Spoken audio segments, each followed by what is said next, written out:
อ่ทักทายสบายดีเด้อ FC เบิร์ดจุกคูทุกคนเนาะมาพบพ่อกับสาวนางอีกแล้วแม่พี่น้องยามมื้อเช้าเนาะสาวนางกะสิมาเบิ่งน้องโอเพิ่นว่าเพิ่นนึ่งข้าวนึ่งน้ำแล้วบอกตอนเช้านี่หรือยังแม่พี่น้องสาวนางย่างมาฮอดนี่แหละนี่มาเบิ่งเพิ่นว่าเพิ่นเฮ็ดหยังแน่เนาะสาวนางก็ได้สิมาถามมาถ่ายเบิ่งแล้วว่าเป็นจังใดนึ่งข้าวนึ่งน้ำแล้วบอกมาเบิ่งเฮือนเพราะว่าแรงวานนี่สาวนางมากะ มันมืดแห้งพ่อแม่พี่น้องมันก็บ่อยากเห็นหุ่งปานใดเนาะก็ขอโทษขออภัยเพราะว่าชาวนางก็ถ่ายค่ำลีวานนี่เป็นมืดผลอีกมันก็เลยแบบบ่อยากเห็นคักมื้อนี้ชาวนางมาถ่ายตอนเช้าพ่อแม่พี่น้องมาเบิ่งว่าฮอดใส่แล้วเพิ่นมุงแล้วยังเหลือจักแผ่นนะชาวนางก็มามืดแล้วคงมันก็สิบ่เห็นคักปานใดพ่อแม่พี่น้องปะชาวนางก็บ่ฮู้ว่าเป็นหยังชาวนางเจ็บตาเบื้องนี้อีกเลยนี่เจ็บได้2-3 มื้อแหละหรือว่า ก็ว่าไม่ก็บริทางตาหักเจ็บพ่อแม่พี่น้องปะจังกระไปเบิ่งน้องเพิ่นนึ่งข้าวนึ่งน้ำแล้วบ่หรือจังใดเนาะมายำเช้าๆพ่อแม่พี่น้อง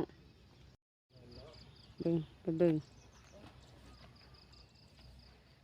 เพิ่นมุงแล้วพ่อแม่พี่น้องคืนนี้เพราะว่ามันบ่เห็นคักเนาะอันนี้คืนเนี่ยมันบ่เห็นคักเพราะว่ามันมืดพ่อแม่พี่น้องฉะนั้นก็มาค่ำแล้วว่านี่ปัดแห่งฝนตกยังเหลือทางนี้เนาะยังเหลือทางนี้ไว้พี่น้อง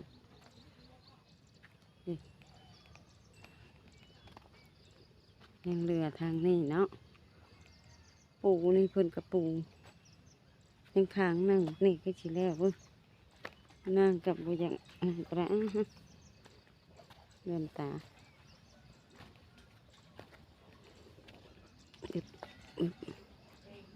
ทางนี้ยังบริปูเลยพี่น้องยังเหลือยังละแผ่นแล้วนี่ยังแผ่นหนึ่งยังแผ่นหนึ่งตรงนี้ทางที่อีกก็ยังแผ่นหนึ่งปูนี่เพิ่นปูแล้วจ้ะนะนี่มันปูแล้ว2 ห้องยัง2ไว้พี่น้องยังบ่ทันได้ปูยังทางนี้ทางนอกทางเกยนี่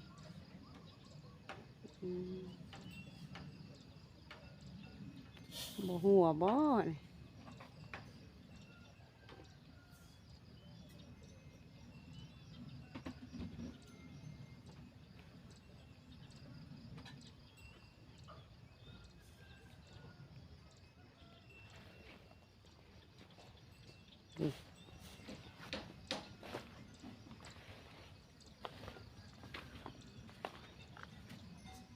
มียังหากมาเข้าคือประมาไว้แต่คืนนี้ฮะลืมอะไรเดี๋ยวนี้ฮะนอนหลับก่อนแม่นางเว้าอยู่ให้ โดยแม่นางบอกอยู่เด้ว่าให้คำมาแล้วก็มาข้าวกินน้ำแล้วก็มาไหว้ลุงตื่นมาแล้วก็ให้นึ่งไปนอนหลับปะวะทางนี้เป็นยังบุเรนั่นถือว่าปูแล้วเนาะเดือดจาน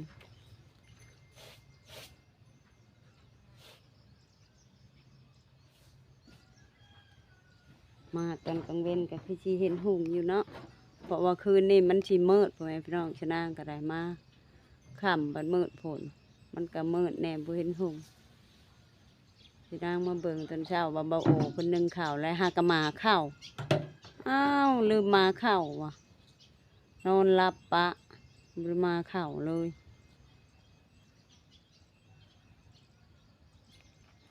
พอแห้งแล้วเพื่อสินะไปได้น้ำใส่เปิดเลยยังบ่ได้ไปแก่เอาอีกน้ำเบิดเปิดแก่มาแล้วก็เคาะทิ่มอันนี้มันเป็นอันนี้เลยนี่ตักใส่กระชามไว้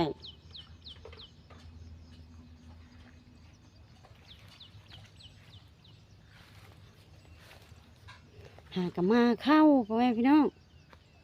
แล้วโอ้เพิ่นลืมมาเข้า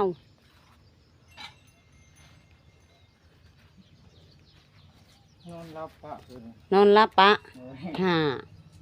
โอ้ไปนางบอกแล้วว่าให้มาปะไว้เด้อนอนรับปะอีกอันนี้เอาเข้าแล้วเนาะดินนี่เอาไม้อันนั้นไว้เอาไม้อัน มาขันมา คันไว้คันบ่อันนั้นก็ได้ซะออกแล้วหันเนาะดินน่ะจากแล้วยังใส่ทั้งพี่เด้นี่ยังสองห้องนี่ถ่าให้เพิ่นเทอันนี้มื้อนี้ฮะคือสิแล้วอยู่เนาะเพิ่นอันนี้ทางเทิงหั่นนะเพิ่นปูแป้นน่ะเนาะเออถือว่าแล้วมื้อนี้ยังสองแผ่นบ่อันหมงนี่ยังสองปล่อยพี่น้องยังสองแผ่นตัวนี้เป็นลบมันใช้สารนี่ค่ะ แนวขังเลย ค้างตัวยันว่าสั่งผิดแบบแม่นางกะเพิ่นสั่งอันนี้แหละมันผิดเพราะว่าทรงโมเดิร์นเฮาสิบ่ได้ลบเพิ่นสั่งอันลบหั่นนะทรงโมเดิร์นแล้วบ่ได้ลบเล็บข้างหั่นเอาไม้อันนั้นก็ได้กันว่าอันน่ะเอาไม้แผ่นอันชิล่าอันนี้แม่นางเพิ่นก็สั่งผิดได้สั่งอันลบแบบสิแล้วมันบ่แม่นทรงโมเดิร์นมันบ่ได้ลบดิจ้ะ เดินบ่มีนะลูกนั้น แม่นไม่ยังอันน่ะปอโอ้นี่อันธานาอีกยังกิดินยังใส่อันนี้เนาะกันถาว่ามันเหลือนี่พอแห้งได้อันนี้ค่ะได้อันน่ะมันเหลือนี่ได้โกยออกด้วยนี่ ตัวออกมาทั้งที่ มันเหลือแล้วก็โกยออกมาใส่ติดเด่นพี่แหละลูกอันนี่ถอกใส่แบบมุงอันน่ะมุงใดมันเป็นหลุมเอาใส่ดิฉันมันกับบ่ไรมันเหลืออยู่แล้ว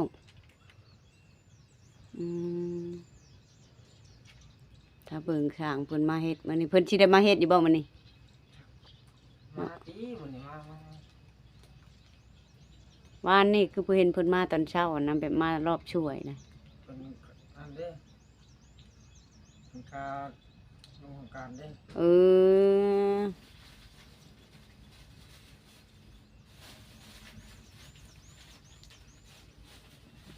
อบ่ได้กินข้าวปะนี่เนาะ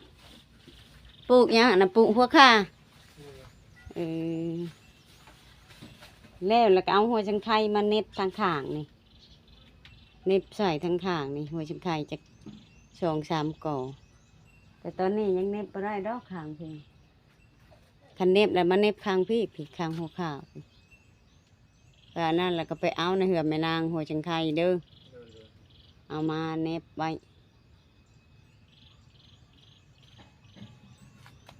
เพิ่นยังบ่ได้นึ่งข้าวพ่อแม่พี่น้องเพิ่นหากะมาข้าวลืมมาข้าวว่าซ่านโอ้ได้น้ำไม้เผาพร้อม เรามาฝากว่า บ่โอ้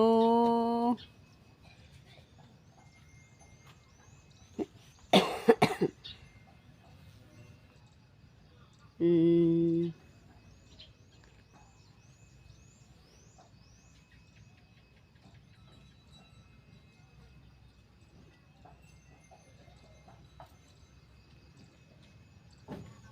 ตัวนี้โอ้ยยันบ่อันนั้นดอกเพิ่นยังบ่ได้ทาสีเนาะเพิ่นสิทาสีเบิดบ่ แม่ เออ ตาผมตกน้ำนะ อืมแบบทาใส่แล้วตอกเลย ยังเหลือ2ห้องไว้พี่น้องเพิ่นยังบ่ได้อันนะตัวนี้ก็เพิ่นเอาขึ้นไปมุงมานี่ก็แล้วก็เอาขี้ดินชะเข้ามาอีกหน่อยหนึ่งนี่ชะเข้ามานั่นนี่เฮาก็บ่ชะบนเพิ่นสิเทคานนี่ค่ะชะวางนี่แหละชะมาใส่เพราะว่าอาหารมันได้โกยออกอยู่แล้วเพิ่นเทคานเด้ชะออกมาไว้ยานนี่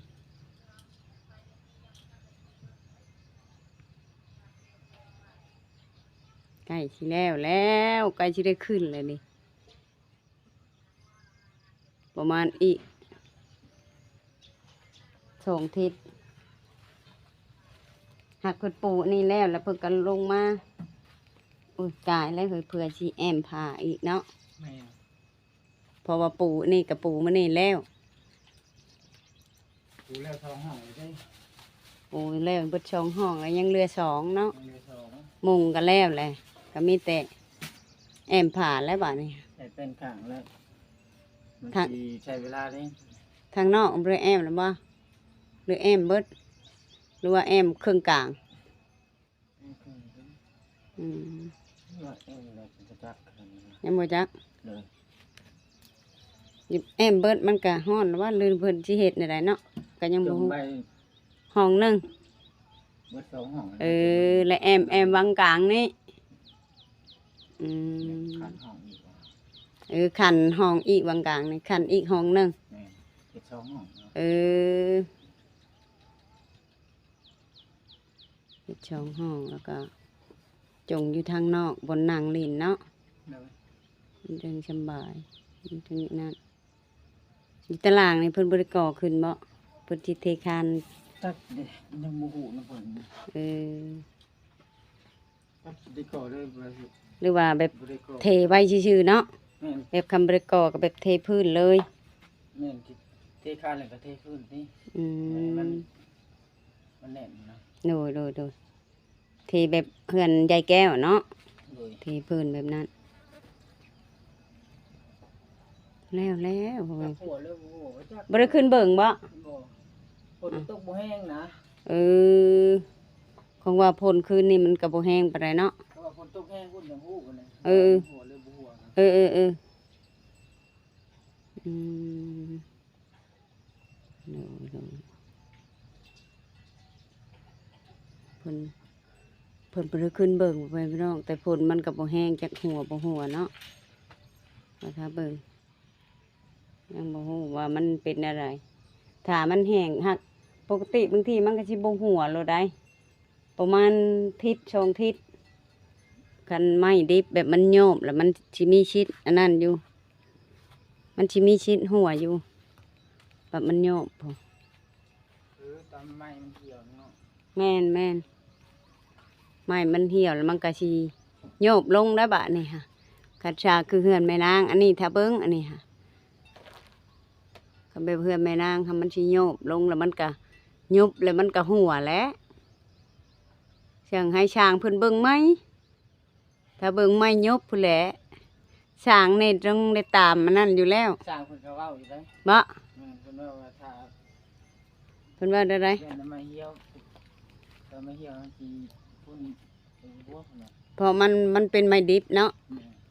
ก็แบบไม้ตายแบบไม้แห้งแหละได้บ่เป็นหยัง อันนี้สมมติว่าไม้มันโยบลงประเทิงพุ่นแหละช่วงใหม่ๆเนี่ยมันสิบ่อันนั้นดอกเพราะว่ามันอยู่เบิดเด้แบบมันเพียงกันเด้ปะไม้นี่ยุบแล้วสมมติว่าอยู่นี่โวบลงตัวนี้ประชูงขึ้นมันก็สิหัวบนโยบแล้วบาดนี่ แม่น ถ้าเบิ่งไปพ่อแม่พี่น้องว่ามันสิเป็นได้ไดเนาะถ้าเบิ่งปัดมันเถิงพุ่นแหละปัดมันแล้วพุ่นแหละ ว่ามันสิหัวบ่หรือบ่หัวก็ได้ชนางขึ้นไปเบิ่งบ่ได้ชนางก็ยังกัน ให้เอฟซีเห็นว่ามันแล้วตัวนี้ค่ะเมื่อคืนนี่มันบ่อยากเห็นคักปานใดเฮ้ให้น้องเพิ่นก็บ่ได้อันนั้นซ้ำน้องโอเพิ่นก็บ่ได้นึ่งข้าวซ้ำนี่ยังทาข้าวยังบ่นายพุ่นแหละสิย่าน8 โมงพุ่นแหละจังสิได้นึ่งนี่เนาะโดยโอเคไปดี สวัสดี โดยนี่เนาะพ่อแม่พี่น้องชะนางก็ได้มาถ่ายเฮือนน้องโอเพิ่นให้เอฟซีหลายคนได้เห็นมื้อนี้ก็ได้กระด้างมากก็เห็นเพิ่นล้างหน้าล้างตาพ่อแม่พี่น้องแต่ลืมมาเข้าวิบแม่นางว่ะตายแหละเพิ่นนอนรับก่อนเพิ่นลืม แล้วก็ก็ลุกมาเมื่อเช้านี้เพิ่นลุกมาล้างหน้าล้างตาแล้วก็มาเข้าถือว่าเฮือนเพิ่นก็ถือว่ายังช่องห้องเพิ่นมุงมื้อนี้ก็คือสิแล้วเนาะ สั้นสำหรับคลิปนี้จะนั่งกับชิจบไว้จำนี้พ่อแม่พี่น้องก็ท่าติดตามอีกคลิปหน้าว่าทันใดจะนั่งกับชิทายลงให้เอฟซีได้เห็นอีกคือเก่าเด้อพ่อแม่พี่น้องเบิร์ดจุกูทุกคนเนาะก็ฝากกดไลค์กดแชร์กดกำลังใจให้เจะนั่งให้เจะนั่งได้เฮ็ดคลิปต่อไป